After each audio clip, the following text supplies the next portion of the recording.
Hi, I'm Luke Worthington. I'm teaming up with Be Well Collective to answer any questions or concerns you might have about your training, your health and your fitness.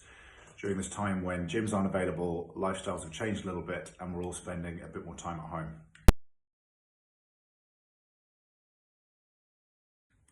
So first thing I would suggest is make a plan, have a schedule for your day, even though you're not leaving the house, leaving the flat to go to work. Have a plan that this is what time you get up, this is what time you have breakfast, this is when you have a shower, get dressed, and schedule in your physical activity as part of that. So do make sure that it's included, because it's important. It's important for your physical well-being, your emotional well-being, just giving you a sense of normality and routine in a time when quite a lot of that's been taken away from us. So I'm a big believer in control the controllables.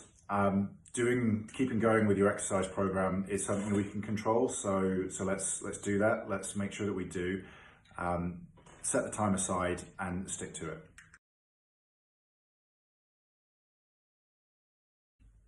My advice, if you've got a small living space, is just to be a little bit more creative.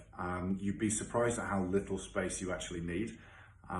If you've got enough space to lay down flat on the floor, if you can stand up, put your arms overhead, if you have something that you can use as a step, so the sofa, coffee table, dining chair, end of your bed, you've got enough space and things to complete a full body workout. So I'm actually working on a library of resources at the moment to help people through that, how to use the environment around them. So you can do it, but it does take a little bit more thought.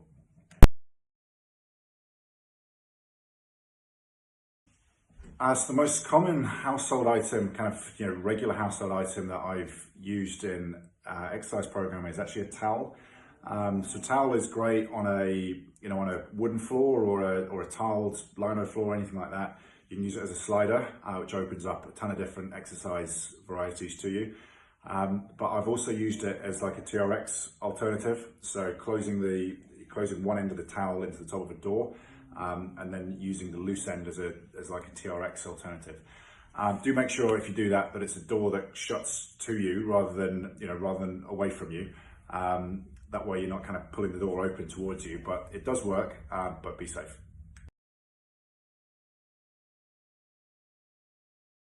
Exercising on an empty stomach is purely a comfort preference thing.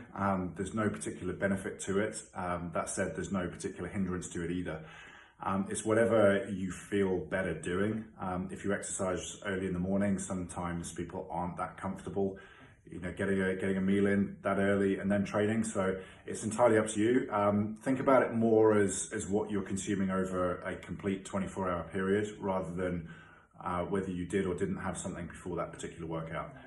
So whatever you're more comfortable with.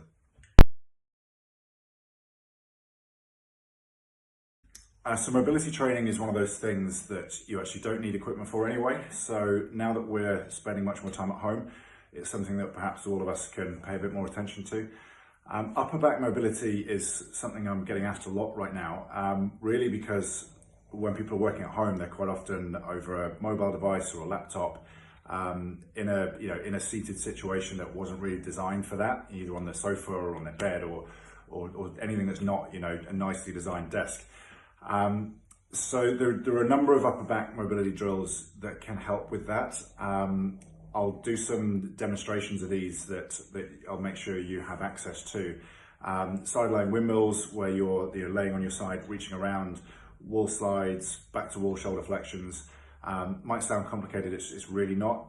All you need is a little bit of space. So I'll get some of these demonstrations up and ready, and you can go from there.